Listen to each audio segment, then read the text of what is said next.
दोस्तों आज हम पढ़ेंगे क्लास 6 ज्योग्राफी एनसीईआरटी और चैप्टर 6 पृथ्वी के प्रमुख स्थल रूप।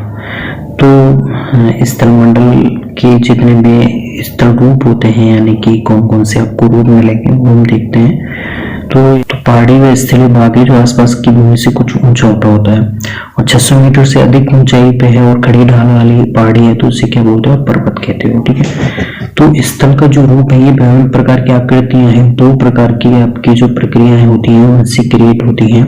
एक तो पृथ्वी की आंतरिक प्रक्रिया है जो पृथ्वी के अंदर लगातार घटित हो रही है। तो बहुत से स्थानों पर इससे पृथ्वी की कई सतह ऊपर उठ जाती है और कहीं धंस जाती है। यहाँ पे कुछ आकृतियां आप देख सकते हो। ये आपका पर्वत है जिसका शीर्ष कैसा है, शंक्वाकार है, आधार आपका कैसा है, चौड़ा है। पठार है जो ऊंचा उठा हुआ है लेकिन इसका शीर्ष शंक्वाकार नहीं है, इसका समतल है। ये सहायक नदी है। ये नदियां हैं जो कि किनारे पे मुहाने पे जाके डेल्टा का निर्माण कर रही हैं।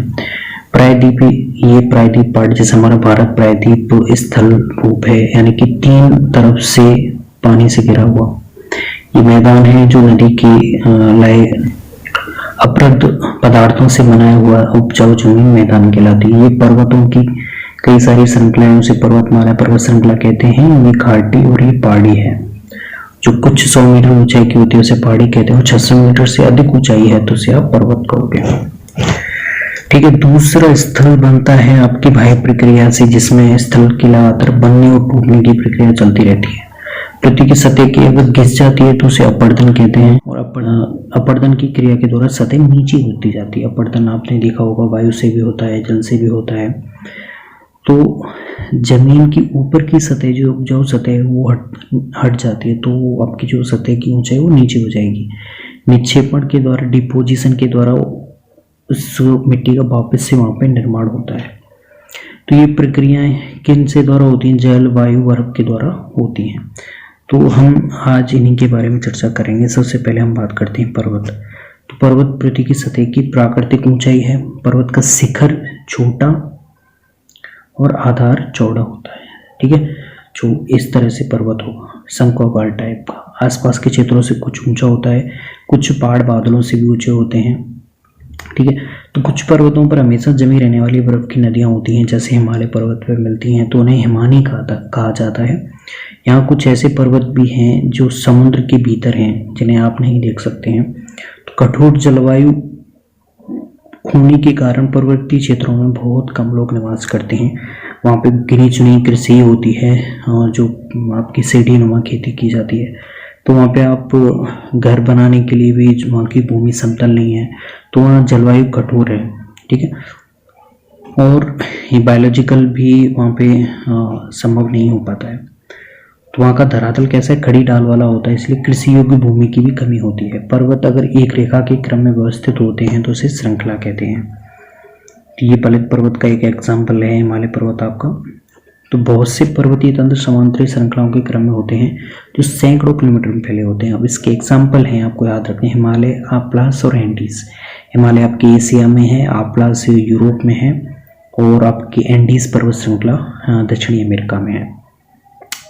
ठीक है, प्रसाद, अब एक जनरल फैक्ट है यहाँ पे। प्रशांत महासागर में स्थित एक मौनिकी पर्वत है, सागर की सतह के नीचे स्थित है और इसकी ऊंचाई एवरेस्ट शिखर से भी अधिक है। 10,205 मीटर तक इसकी ऊंचाई है, प्रशांत महासागर में स्थित है। अगर हम पर्वतों के प्रकार की बात करें तो यहाँ पे 3 पर्वत हैं जो आपको याद रखनी चाहिए: बलित पर्वत, ब्रंसोत पर्वत और ज्वालामुखी पर्वत।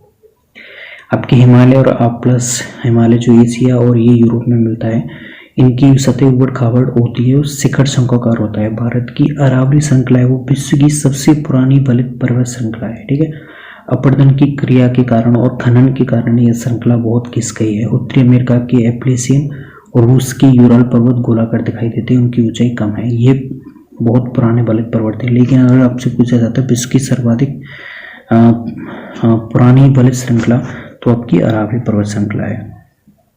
ठीक है, बलित पर्वत हो गए। दूसरे होते हैं ब्रंसोत पर्वत। जब एक बहुत बड़ा एक समतल मैदान टूट जाता है और टूटे हुए भाग और ऊर्ध्वाधर रूप से विस्थापित हो जाए। पहले इस तरह से एक मैदान था लेकिन ये टूटा हुआ पार्ट इस तरह से विस्थापित हो गया है तो ऊपर उठे हुए खंड को बोलते हैं आप उत्खंड, हार्स्ट, और नीचे हुए खंडों को बोलते हैं आप द्रोणकांश या फिर क्रेविन।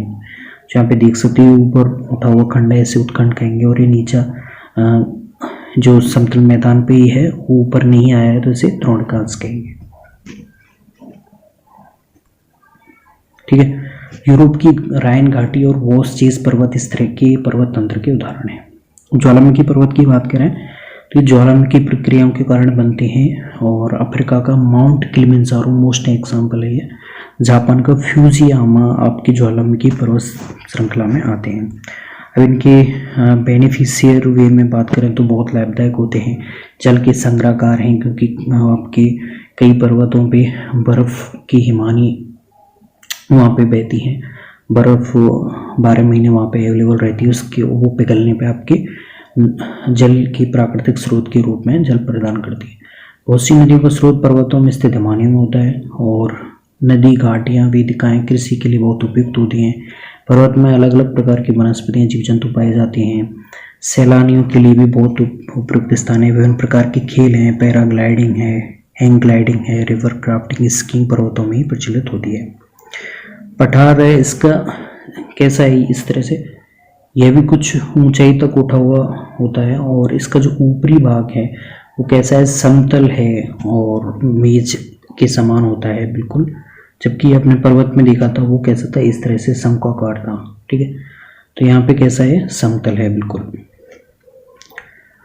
अब पर्वतों की तरह पठार भी नए या पुराने हो सकते हैं। भारत में दक्कन पठार पुराने पठारों में से एक माना जाता है। केन्या है, तंजानिया, युगांडा का पूर्वी अफ्रीका पठार और ऑस्ट्रेलिया का पश्चिमी पठार इस प्रकार के उदाहरण होते हैं। तिब्बत का पठार विश्व का सबसे ऊंचा पठार है। इसकी ऊंचाई समुद्र तल से 4000 से 6000 मीटर तक होती है। और पठार बहुत उपयोगी माने जाते हैं क्योंकि इसमें खनिजों की प्रचुरता होती है। यही कारण है विश्व के बहुत सी खनिज क्षेत्र पठारी भागों में स्थित हैं। अफ्रीका का पठार सोना और हीरो की खानों के लिए फेमस है। तो अफ्रीका में कैम्बरले की खान आपने सुनी होगी जो हीरो के खनन के लिए फेमस है। भारत में छोटा नागपुर के पठार में लोहा है, कोयला, मैग्नीज के बहुत बड़े भंडार पाए जाते हैं। पठारी क्षेत्रों में बहुत से जलप्रपात हो सकते हैं क्योंकि यहाँ नदियाँ कैसे गिरती हैं, प्राकृतिक ऊंचाइयों से गिरती हैं। भारत में छोटा नागपुर के पठार पर स्वर्ण रेखा नदी पर स्थित हुंड्रू जलप्रपात बहुत फेमस है, और कर्नाटक में जोग जलप्रपात इस प्रकार के उदाहरण है। ठीक है, तो इन्हें याद रखना, कर्नाटक में जोग जलप्रपात और छोटा नागपुर पठार पर स्वर्ण रेखा नदी पर स्थित हुंड्रू जलप्रपात।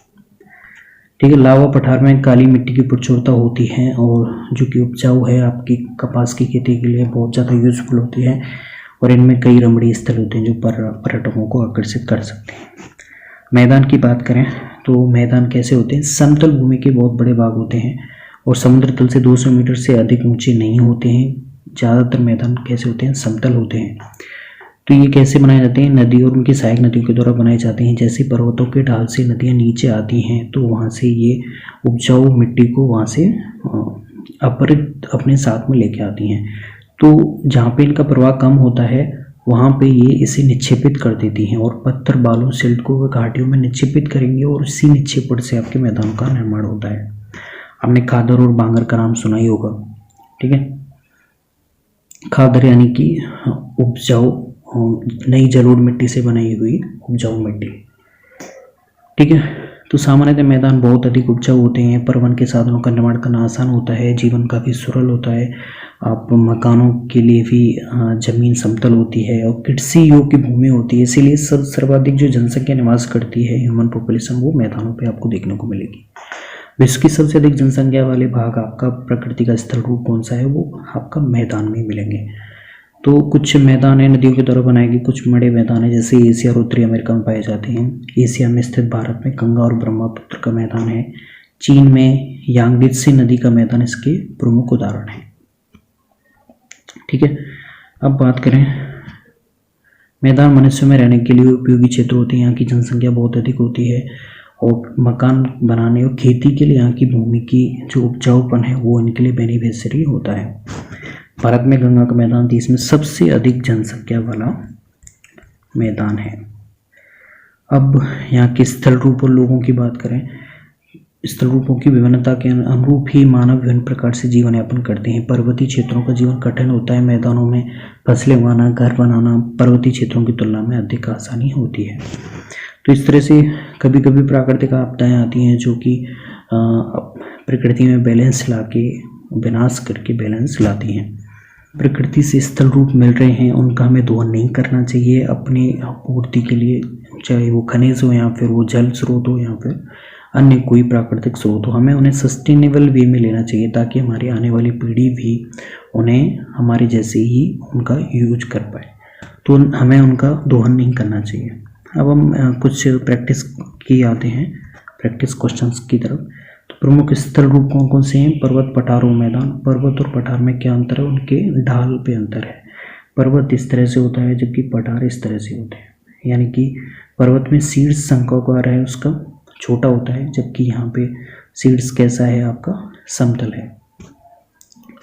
पर्वतों के विभिन्न प्रकार कौन कौन से हैं? ज्वालामुखी पर्वत, ब्रह्मस्रोत पर्वत, तीसरा होता है आपका बलिक पर्वत। मनुष्यों के लिए पर्वत किस प्रकार उपयोगी हैं?